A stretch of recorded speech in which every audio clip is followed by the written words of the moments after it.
Hello YouTube, I'm the Gaming Pegasus 187 and this is Friday Fight Night 30 some shit. I've officially lost count. The title is gonna be there, so you'll all know, and I won't know until I upload this. So it is actually Saturday the 29th as or the 28th as I'm recording this. The Money in the Bank pay-per-view is on the 29th. I'm going to get into that in my predictions here really quick, right after I talk about Slammiversary. So, overall, it was, it was a decent pay-per-view. The X Division match was really good. By the way, I'm going back to Smackdown 2 Know Your Role, one of my most played PS1 games, actually. Like this and Tony Hawk 2 were the two I played a lot. A lot of twos in there. Yeah, I wish there was something like, I was in Smackdown run, like one I can make the 1-21-1, Brock Lesnar conquered the streak thing, but yeah, I really can't work that out unless I do some weirdly roundabout way. But anyway, Eric Young retained the TNA title. He loses to Bobby Lashley the next Impact because, well, MVP couldn't wrestle. He knee injury, like ACL or something. So they did Samoa Joe versus Lashley and Austin Aries versus Kenny King. The winners of those matches went on to this triple threat cage match. Ended up being Lashley and Aries. So yeah. I've actually gone through and unlocked some of the characters, so I've got Shawn Michaels and Stone Cold Steve Austin, and you'll see in a minute I got unlocked the TLC match. Well, you can see it, like I've already selected it. First one I'm going with here is the Lethal Weapon Steve Blackman.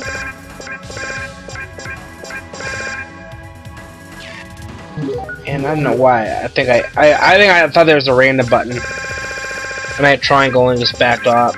So, this is a Human Suplex Machine Taz. Anyway, so the one thing I'm really gonna, I really raged about as far as Slammiversary, well, aside from the fact that Rockstar Spud looked like the Joker from Tim Burton's Batman movie. Yeah, Jack Nicholson called he wants his suit back. I didn't care. Like, whatever, I guess that's his gimmick. He wears these really obnoxiously loud, like, annoyingly stupid-looking suits. And this time he happened to look like, Jack Nicholson's Joker from the first, Tim Burton Batman movie.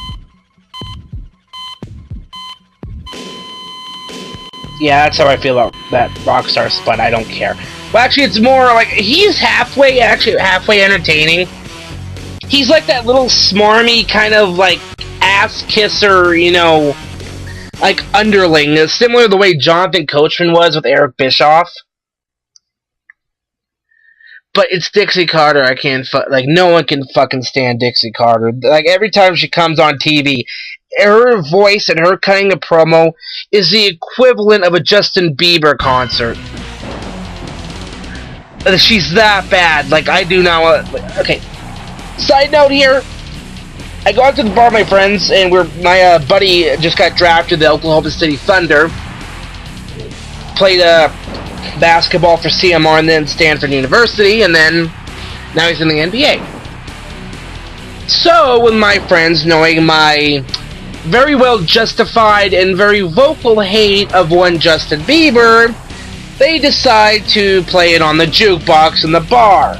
So, bar rule number 1, never play Justin Bieber.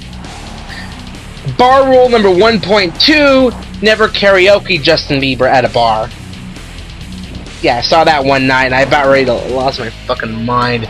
A group of drunk women singing Justin Bieber. Ugh. That's like something you hear at a fucking, like a 10-year-old's birthday party and they have like they do karaoke or something. Not at a bar where no one there is under 21. No one who or at least should be no one... Well, okay, I can't even... I'm getting my thought mixed up here. A bar where no one under 21 is allowed. Anyway. So, you have a tables match between Bully Ray, arguably one of the best stickmen in wrestling today, versus Ethan Carter III, or as I call him, EC Overrated. Like, what did Derek Bateman do in WWE besides he was on NXT that I didn't even give a shit about it, like halfway through the Divas season, because that sucked so much.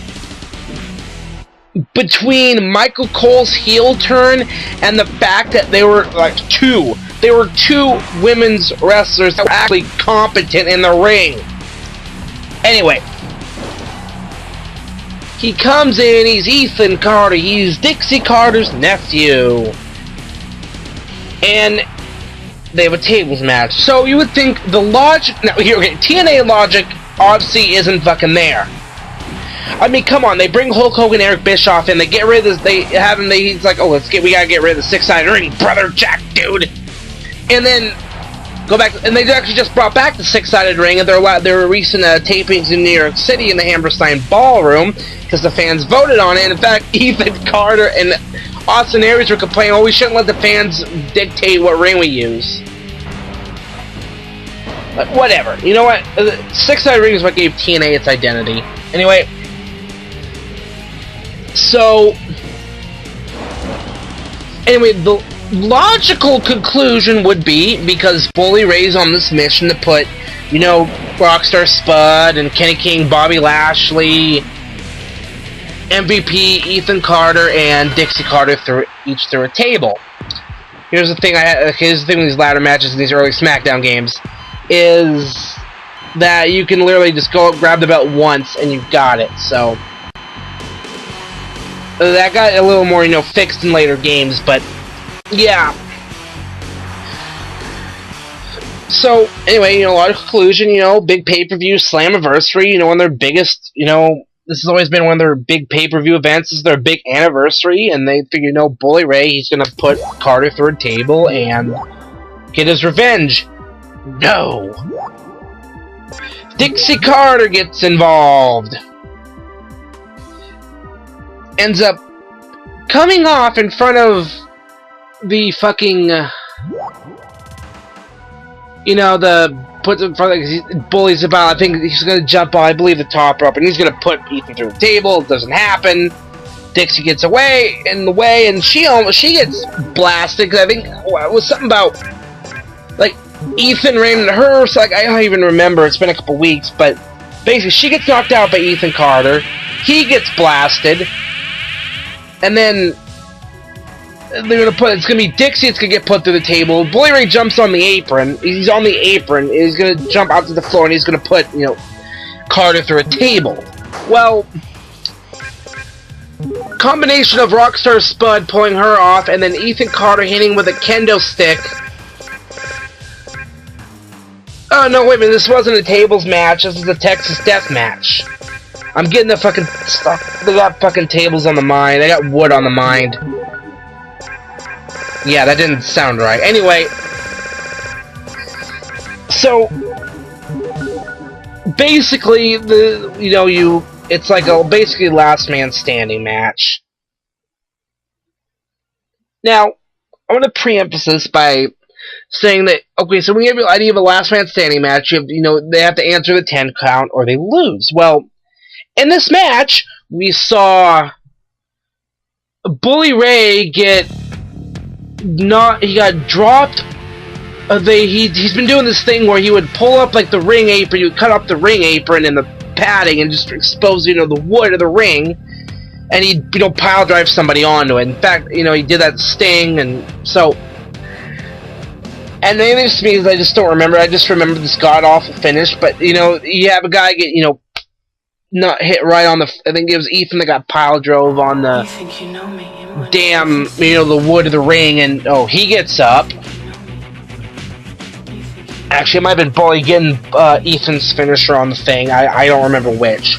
You have Ethan Carter jumping off the top rope, getting hit with the cutter onto a pile of broken glass, and that doesn't end the match.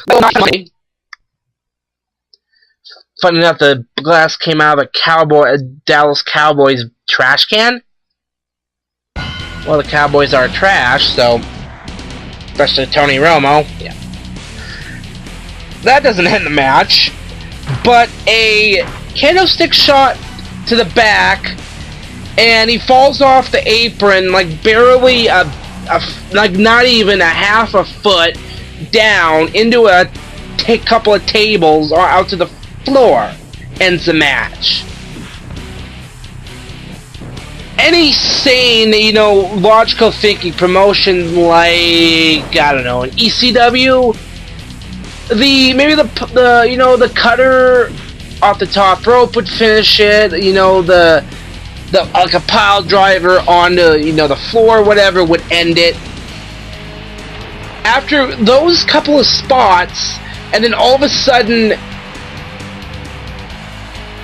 it just to end with a candlestick shot, and he falls through a couple of tables.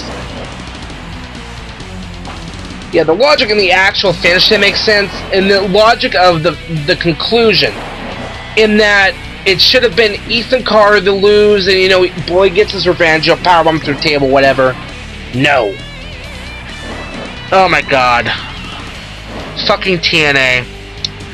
Between the insane amount of money they wasted with Hogan and Bischoff, and they had Johnny Fairplay in 2004, bringing guys in that literally have no business being in a wrestling ring, or have no business being in TNA to begin with, especially Hogan and Bischoff, who have killed WCW, and Johnny Fairplay, the reason he got such a hated reaction, because he was the guy on Survivor that made up the lie about his grandmother dying to win a competition. So yeah, that's fucking, TNA in a nutshell. Six-Sided Ring is back, and I saw someone on Instagram, I guess who was at the show, posted that Dixie Carter got powerbombed through a table. Thank God. That's really what we want to see.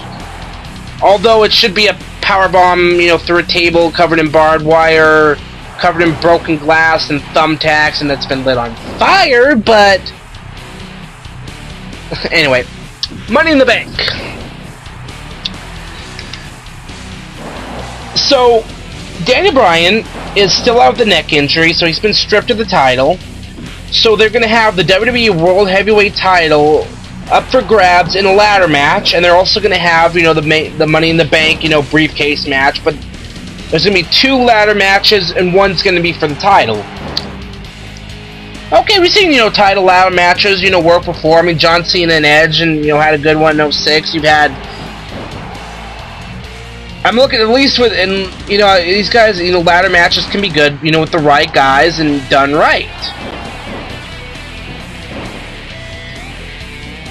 I'll get to the main events here in a second. We'll just go from the bottom of the card up. We've got Big E versus Alexander Rusev. It's going to be Rusev. They're still pushing this guy, so it would make no sense for him to lose. Summer Rae versus Layla with Fandango as the referee. Don't care. I mean, I like Layla and Summer Rae, but Summer Rae, I get the feeling there's going to be some Fandango gets knocked out, whatever, or maybe calls it down the middle. I don't know. Maybe he does the screwball ref thing, and he purposely, with like it comes to mind is like Austin and McMahon. I remember there was a match with, I think it was Austin versus The Rock, maybe? Or, no, it might have been, Dude Love, Mick Foley, and then, like the big call was, Austin hits the stunner, 1, 2, Vince stops counting, you're Gerald, 3, damn it, 3! So, that's probably what we'll see, Ryback, Curtis Axel, Okay, the name is still interesting. versus Goldust and Stardust, aka Cody Rhodes. The Team of Dust. I don't know. They haven't really been doing much with Ryback and Curtis Axel, so it doesn't make any sense. Because they built Ryback to be this unstoppable powerhouse, and then he got just buried. Curtis Axel was, Kurt Hennig's son, third generation, actually really good in the damn ring, and then they had been doing shit with him. And he was a Paul Heyman guy. He was a... Don't get it.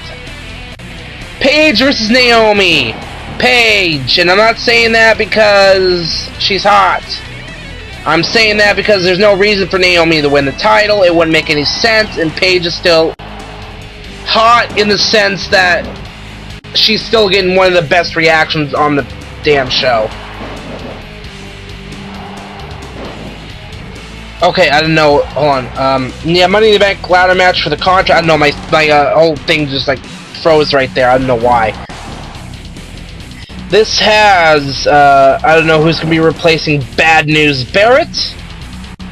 But we have him, he's supposed to be in the match, but we also have Dean Ambrose, Dolph Ziggler, Jack Swagger, Kofi Kingston, RVD, and Seth Rollins. I think it's going to be Rollins. I don't see, Van Dam getting another Money in the Bank. I think he's just there, to put guys over. Kofi Kingston, Jack Swagger... What have they done with Kofi since he beat Randy Orton clean on Raw a while back? Nothing.